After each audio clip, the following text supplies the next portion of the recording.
अच्छे से होंगे। और इंतज़ार कर रहे थे कि बीकॉम पार्ट 1 के लिए फिर से एक बार आपके लिए जो एक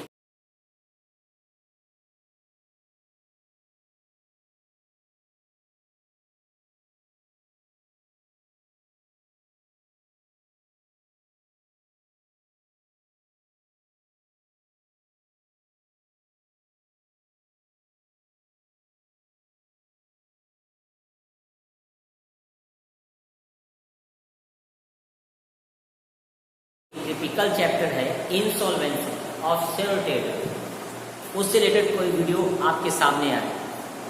ये Patna university, Pataliputra university, Delhi university, सारी यूनिवर्सिटी की ये इम्पॉर्टेंट चैप्टर है। लास्ट वीडियो में मैंने आपको इसके बारे में इंट्रोडक्शन दिया था, लेकिन आज अकाउंटिंग सिस्टम के बारे में कुछ मैं आपको बताने जा रहा हूँ।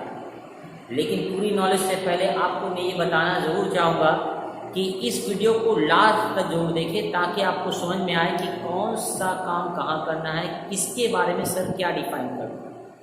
अधूरी नॉलेज कभी कामयाबी नहीं देती, इसलिए हमेशा किसी भी वीडियो को पूरी देखें ताकि आपका कॉन्सेप्ट पूरी तरह से क्लियर रहे। आज जो हम लोग का टॉपिक है वो अकाउंटिंग प्रोसीजर्स है इंसॉल्वेंसी से रिलेटेड ऑफ सोल ट्रेडर। अगर कोई डेटर्स, सिंगल डेटर जो सोल ट्रेडर का बिजनेस कर रहा है, पार्टनरशिप का बिजनेस कर रहा है, अगर इंसॉल्वेंट हो जाता है, जो कि लास्ट क्लास में मैंने बता दिया था, इंसॉल्वेंट होने का मतलब होता है कि उसके पास एसेट्स कम पड़ जाना अपनी लाइबिलिटीज को पेमेंट करने। अब इसमें दो तरह की बात आती है, सर लाइबिलिटीज भी दो तरह का होगा, पर्सनल और बिजनेस का, प्राइवेट और बिजनेस का, और एसेट भी दो तरह का होगा, एक पर्सनल और एक बिजनेस का। अब इसमें इंसॉल्वेंट का मतलब क्या होता है? इंसॉल्वेंट बिजनेस से ही लिया जाता है, लेकिन सोल ट्रेडर में चूंकि लाइबिलिटीज अनलिमिटेड होती है, तो इस कंडीशन में उसके पर्सनल एसेट्स का भी यूटिलाइज किया जाता है। अगर पर्सनल और बिजनेस के एसेट्स को जोड़ कर भी वो पेमेंट नहीं कर पा रहा है और उसे कोर्ट ने, जो इंसॉल्वेंसी कोर्ट है, उसने ये जजमेंट दे दिया कि वो इंसॉल्वेंट हो गया, तो इंसॉल्वेंट बन गया। लेकिन इंसॉल्वेंट बनने से पहले एक पिटीशन दाखिल करनी पड़ती है और एक फॉर्मेट जमा करना पड़ता है। ये दो फॉर्मेट होते हैं कानूनी, एक का नाम होता है स्टेटमेंट ऑफ अफेयर्स और दूसरा होता है आपका डिफिशिएंसी अकाउंट। आइए आज हम उसके बारे में आपको समझाते हैं, विस्तार पूर्वक एक्सप्लेन करते हैं। देखिए, आप बोर्ड पर आप देखते होंगे, आप बोर्ड पर देख रहे हैं insolvency account, statement of affairs. Insolvency account में सबसे पहले स्टेटमेंट ऑफ अफेयर्स बनेगा, जिसमें आपको बताया जाएगा कि ये क्या बताएगा, shows the estimated financial position of insolvent. ये बताएगा, ये स्टेटमेंट ये बताएगा कि किस तरह से अभी जिस डेट में एक डेटर्स जिसको पैसा देना था लोगों को, जो इंसॉल्वेंट हो रहा है, उसकी फाइनेंशियल पोजीशन क्या है। सर आपको मैं बात करूं कि financial position that means balance sheet. जी हाँ, it is similar to balance sheet but some difference, with the some differences. I know that it is stated about the financial position as well as balance sheet, but it has some differences from balance sheet. What is the difference between the statement of affairs and balance sheet? क्या फर्क है balance sheet और statement of affairs में? ये हम आगे आपको बताएंगे, लेकिन अभी कुछ बात बता देते हैं। अगर हम बैलेंस शीट बनाते हैं तो सिर्फ ये बताते हैं कि लायबिलिटीज कितना है, अभी कर्ज कितना है, ठीक है। इसमें ऑनर की भी फंड को दिखाते हैं, कैपिटल भी दिखाते हैं, प्रॉफिट भी दिखाते हैं, रिजर्व भी दिखाते हैं, डिफरेंस फंड भी दिखाते हैं, लॉसेस भी दिखाते हैं, एक्यूमुलेटेड प्रॉफिट भी दिखाते हैं। लेकिन ये जो है स्टेटमेंट ऑफ अफेयर्स, ये जो आपका, क्या सर ये इसमें भी लायबिलिटीज दिखाएंगे, मालिक का भी पैसा दिखाएंगे, बाहर का भी कर्ज दिखाएंगे, क्रेडिटर्स का भी पैसा दिखाएंगे, कैपिटल भी दिखाएंगे? नहीं, यही तो है फर्क। जो चीज आपका मालिक से रिलेटेड था वो चल जाएगा डेफिशिएंसी अकाउंट में, और जो आपका एक्सटर्नल था जिसे आपको पे करना है, इंस्टॉलमेंट का मतलब यही होता है कि बाहर वाले को पैसा देने की ताकत अब मेरे पास नहीं, ले तो लिया तो दे दिया, सर दिवालिया हो गया माफ करवा दे, हमारे माफ करवाने के लिए कोर्ट में जाना पड़ता है, तो कोर्ट बोलता है क्या लेके आओ, स्टेटमेंट ऑफ अफेयर्स लेके आओ, डेफिशिएंसी लेकर आओ, बना कर लेके आओ। कौन बनाएगा? हम आप बनाएंगे अकाउंटिंग पर, इसलिए तो आपके पास। तो यहां पे देखिए shows the estimated financial position, financial position को ये दिखाएगा, लेकिन ये बैलेंस शीट नहीं होगी। सर कैसे बनेगा? Financial position of the date, particular date, जिस डेट को पिटीशन दाखिल होगा, जिस डेट का, ये उसी दिन का वैलिड माना जाएगा, उसके एक दिन बाद या पहले का नहीं। जिस दिन पिटीशन दाखिल होगा ना उस डेट पे वो इंस्टॉलमेंट होना चाहिए। इसकी जांच पड़ताल चलेगी, मैंने लास्ट वीडियो में बता दिया, आप मेरे चैनल को सब्सक्राइब करके वहां पे जाके देख सकते हैं। हम प्रैक्टिकल भी बनाएंगे पूरे एस.एम. शुक्ला बुक्स का, ताकि Patna university, Pataliputra university, Magadh university और नालंदा ओपन यूनिवर्सिटी के बच्चों, इग्नो और Delhi university, JNU, Aligarh university, सारे बच्चों को ये फायदा हो सके। अब देखिए इसमें क्या फर्क है, one side liability with expected to rank. Sir नजर नहीं आ रहा, क्लियर नहीं आ रहा, मैं बड़ा कर दूंगा, घबराने की जरूरत नहीं है ना। आपको यहां से देखना है ना, आंखों से नहीं देखना है, यहां से देखिएगा तो यहां तक देखिए और यहां तक समझिए। तो जरूरी है कि आप कॉन्सेंट्रेशन बना के रखें और फुल्ली कॉन्सेप्ट जाए। तो हम लोग बात कर रहे थे कि one side liability with expected to rank, liability एक साइड क्या दिखाएगी सर? लायबिलिटीज दिखाएगी। सर फॉर्मेट बताएंगे? बताऊंगा मैं। तो एक्सपेक्टेड टू रैंक लिखाएगा। सर क्या है एक्सपेक्टेड टू रैंक? लायबिलिटीज को लिखते थे सर, एक्सपेक्टेड टू रैंक क्या, what do you mean by expected to rank? देखिए कर्ज लिया था 10 लाख, कर्ज लिया था 5 लाख, कर्ज लिया था 50,000, अब उसमें कुछ प्लस माइनस डिस्काउंट हो सकता है कि नहीं? हो सकता है सर। भाई रिक्वेस्ट करूंगा कुछ मान जाए। तो जितना पेमेंट करने की उम्मीद है उसे हम लोग कहते हैं एक्सपेक्टेड टू रैंक। जितना हमें डेटर्स को पेमेंट करना, डेटर बता रहा है कि देखिए मैं कर्ज था 10 लाख, लेकिन 9 लाख में वो मान जाएगा, मतलब 9 लाख चुकाना पड़ेगा कम से कम, ये हुआ एक्सपेक्टेड टू रैंक 9 लाख। तो 2 कॉलम बनेंगे लाइटिस में हम लोग अंदर इनर कॉलम में भी अमाउंट लिखेंगे और एक्सपेक्टेड टू रैंक लिखेंगे। इनर कॉलम में ये होगा कि कितना टोटल ड्यूज था, ग्रॉस लाइटिस का एक कॉलम होगा जिसमें हम लोग बताएंगे कि टोटल कितना था, एक्सपेक्टेड टू रैंक ये बताएगा कि कितना देना है। अब बात आती है कि वन साइड हम लोग क्या लिखेंगे, एसेट में वही बात होगी, लेकिन सर क्या लिखें, एस्टिमेटेड वैल्यू भी लिखा जाए।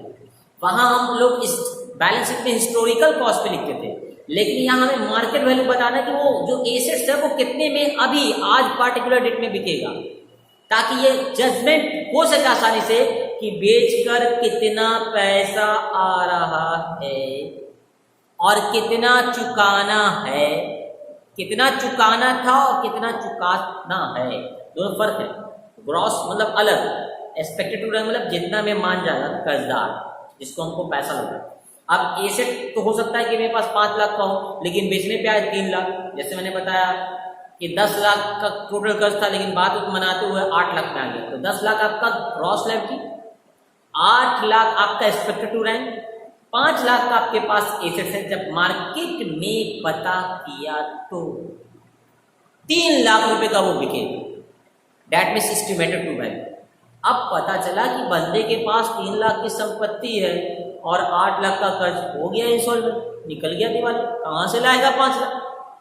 रिपोर्ट क्लियर है, लेकिन हुआ क्यों, ऐसी स्थिति क्यों आई, ये डिफरेंसी क्यों हुआ, क्या हुआ था, लॉस हुआ था या मालिक ने पैसा बिजनेस निकाल के घर पे अपना ऐश किया था, ट्रांस किया था, जुआ में हार गया था, सट्टेबाजी में हार गया था, कोई सामान को बेचा उससे लॉस हो गया, या जिसको उधार माल बेचा था उसने पैसा डुबा दिया। सर रीजन क्या था? कोर्ट पूछ रहा है, जज पूछ रहा है रीजन क्या बताओ। यहां तो आपने बता दिया सर इतना कर्ज था, इतना कैश था, इतना देना है, इतना का एसेट था, इतना बिकेगा, हो गया कम। लेकिन कोर्ट पूछेगा बताओ कारण क्या है, इतना दिन से बिजनेस चला रहे थे, पैसा कैसे घट गया, कर्ज ज्यादा हो गया, बैलेंस शीट इक्वल होता है, जितनी एसेट उतनी लाइबिलिटीज, ये डिफरेंसेस क्यों आया, डिफिशियंसी क्यों आई, तो इसके लिए बनता है आपका deficiency account. Solve the reasons of deficiency, क्यों कम हुआ, तो कम करने वाला कौन होगा, किसकी गलती होगी भाई, मालिक की। अगर मैं अच्छे से कोचिंग ना चलाऊं तो मेरी कोचिंग डूबेगी भाई। जितनी परेशानियां वो हम ही खरीदते हैं, कोई दूसरा नहीं देता। और जितनी ज्यादा परेशानी आए, जितनी ज्यादा परेशानी समझिए आप उतने स्टार्ट होने वाले अगर आप उसे सॉल्व करें। क्योंकि आप हिस्ट्री उठा के देखिएगा कि 10th फेल होने वाले सचिन तेंदुलकर आज कहाँ है, चाय बेचने वाला इंसान हमारे देश का प्रधानमंत्री बन चुके। एपीजे अब्दुल कलाम गलियों की स्ट्रीट लाइट में पढ़ने वाले बड़े वैज्ञानिक, महानतम वैज्ञानिक। तो जिस इंसान के साथ ज्यादा परेशानी आए वो रोने के बजाय उसको सॉल्व करे तो वो कामयाब है। याद रखिए हर वो स्टार, आपने पढ़ा है ना साइंस, हम आएंगे इस टॉपिक पे, तो साइंस में आपने देखा होगा कि वो बादल क्या होता है कि बादल घिर जाते हैं और घने बादल और फिर अंदर से चिंगारी पैदा होती है और स्टार बन जाता है, यूनिवर्स में चमकने लगता है। तो पहले घने बादल आते हैं। तो इसलिए जिस इंसान के ऊपर जितना डिप्रेशन कंडीशन खराब हो रही है उनकी पढ़ाई में, उनकी स्टडी में या उनकी फैमिली प्रॉब्लम्स में, तो वो ज़्यादा चमकने वाले, अगर उसको सॉल्व करने के तब जा उनको टेंशन फील होती है, तो वो उन चीज़ निशानी है, उस चीज़ के सिंबल है कि इसे गॉड कुछ बड़ा देने वाला है। और वो ये सोच रहे कि गॉड ने जो मेरे लिए बड़ा रखा है ना। जानते हैं ना मोटे मोटे टायर पहाड़ी इलाकों में चलते हैं, पतले पतले टायर चिकने पत्तों में चलते हैं, है ना, ऊंचाई पे चढ़ने के लिए मोटे टायर बनाए जाते हैं ना। तो समझिए कि आप भी वही हैं, स्टार चमकने वाले। तो यहाँ पे मालिक जो गलती करता है उसी के बाद से क्या होती है, डिफिशियंसी होती है। अब मालिक डिफिशियंसी का कारण से, तो मालिक से रिलेटेड रिपोर्टेड बनेगा डिफिशियंसी अकाउंट में। देखिए 2y इसमें यूज नहीं करेंगे, ये लाइक कैपिटल अकाउंट की तरह होगा। डेबिट साइड में अब कैपिटल तो क्रेडिट बैलेंस होता है, लेकिन यहाँ पे कमी को हम देखेंगे उल्टा कॉन्सेप्ट पे जा सकते, इसलिए 2y नहीं लगता। नाम तो अकाउंट है लेकिन अकाउंट के बेसिस पे नहीं बनेगा। इसके डेबिट साइड में हर वो आइटम को दिखाएंगे जो कैपिटल को बढ़ाएगा। सर बिजनेस में प्रॉफिट हो गया, हाँ डेबिट साइड में दिखा देंगे। सर बिजनेस में लॉस हो गया, कैपिटल बढ़ेगा या घटेगा, घटेगा सर इस साइड इस side. Sir interest on banks, capital घटेगा जी। ये 11 का कॉन्सेप्ट है, 12 से आप पढ़ते आ रहे कि किन किन चीज से कैपिटल बढ़ता और घटता है। जुआ खेला हार गया, बताइए क्या होगा, सट्टेबाजी में हार गया, स्पेकुलेशन में हार गया, अरे सर पैसा घटेगा, कहाँ लिखेंगे, डेबिट, है ना। इसे डेबिट साइड कह दिया हमने, इसे हम लोग लेफ्ट साइड और राइट साइड भी कह सकते हैं, क्योंकि ये अकाउंट तो है लेकिन अकाउंट की तरह बनता नहीं। तो आपको समझ में आ गई दो बातें, एक चीज बनेगा स्टेटमेंट ऑफ अफेयर्स जो फाइनेंशियल पोजीशन को बताएगा, similar to balance sheet but some differences है, क्योंकि ये पार्टिकुलर डेट पे एक फाइनेंशियल पोजीशन को बताएगा। वन साइड में इसके लाइटिंग एक्सपेक्टेड टू रैंक के साथ लिखाएगी, अदर साइड में asset with estimated to value. Estimated to value मतलब कितना पेमेंट करना है, एस्टिमेटेड टू वैल्यू का मतलब कितने का बिकेगा। और लिस्ट इसमें आएगा A to H, ये लिस्ट के साथ बनेगा, जो आपको बैलेंस शीट लिस्ट के साथ नहीं बनता, ये लिस्ट के साथ बनेगा A to H। फिर इसके बाद क्या बनेगा, डिफिशियंसी अकाउंट, जो कैपिटल बेस्ड होगा, ये बताएगा कि किस कारण से कमी आई है, किस कारण से कमी आई है। ये कैपिटल अकाउंट की तरह बनेगा, टू बाय का यूज नहीं होगा, debit side increase capital item दिखाएंगे, क्रेडिट साइड डिक्रीज कैपिटल। अब हम लोग स्टेटमेंट ऑफ अफेयर्स का फॉर्मेट बनाएंगे ताकि आप देख सकें उसमें क्या, उसे रीड नहीं करना, फिर उसके बाद एक एक आइटम को एक्सप्लेनेशन करके हम बताएंगे। इसके लिए कम से कम 4-5 वीडियो आपको देखने पड़ेंगे हमारे नेक्स्ट इंसॉल्वेंसी रिलेटेड, क्योंकि बहुत डीपली हम आपको समझाने वाले ताकि आपके कोई भी क्वेश्चन प्रॉब्लम ना हो। तो नोटिस कर लें पहले इसे, और फिर हम लोग आगे इसका बनाते हैं हम लोग फॉर्मेट दोनों।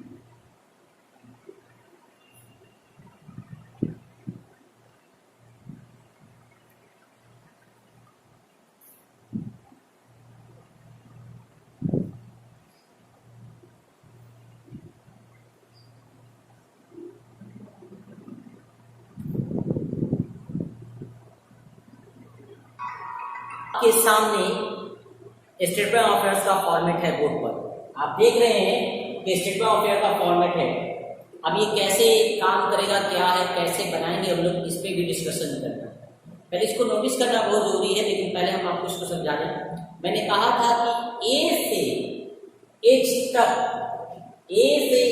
इसमें लिस्ट होती है।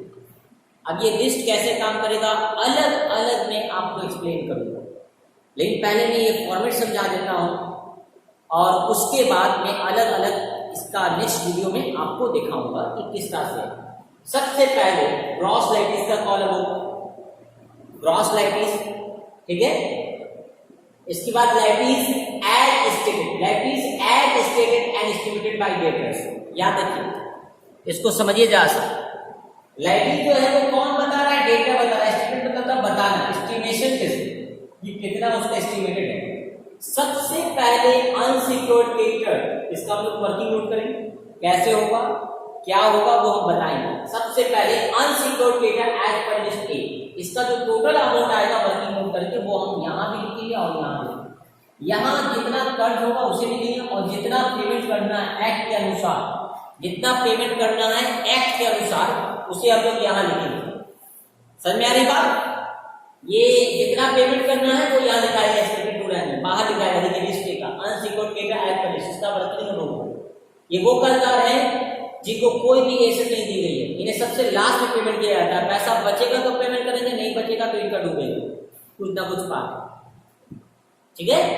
और टोटल इनका कितना कर्ज है ये भी दिखाएंगे। फुल्ली सिक्योर्ड क्रेडिटर, ये वो लोग हैं जिन्हें एसेट्स गिरवी रखा गया था और ज्यादा कर्ज से ज्यादा।